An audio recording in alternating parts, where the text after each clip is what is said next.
In the summer of 2022, the Horn of Africa experienced its worst drought in 40 years. 20 million people faced starvation. That same year, floods in Pakistan destroyed crops that fed 30 million.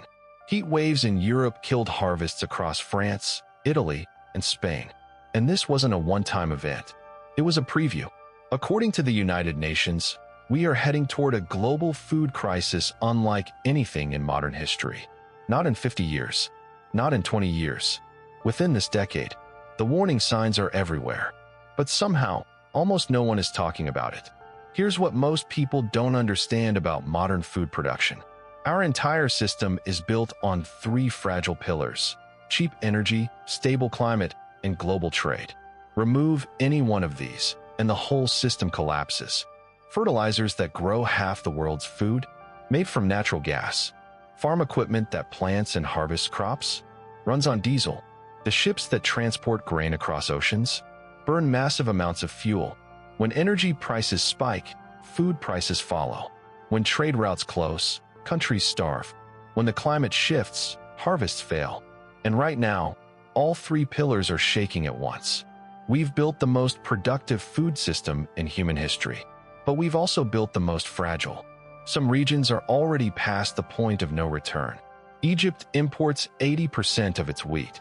Lebanon, 90%. Many African nations can't grow enough food to feed their populations even in good years. But here's what makes this a global problem. When desperate countries can't buy food, they don't quietly accept their fate. They migrate. They fight. They destabilize entire regions. The Syrian civil war? It started after the worst drought in 900 years destroyed farms and drove millions into cities. The Arab Spring? Triggered partly by food price spikes that made bread unaffordable. Food insecurity doesn't just cause hunger. It causes wars, refugee crises, and the collapse of governments. And we're about to see this pattern repeat on a scale we've never witnessed. Think your country is safe because it grows its own food? Think again. Even food-secure nations depend on a global supply chain for seeds, fertilizers, equipment, and labor. When that chain breaks, everyone suffers. Here's a scenario that keeps experts up at night. A major crop failure hits three grain-exporting countries simultaneously. Wheat prices triple.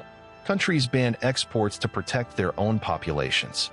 Suddenly, nations that depend on imports can't buy grain at any price. Panic buying empties supermarket shelves. Governments fall. Refugees flood borders. And then the second-order effects kick in.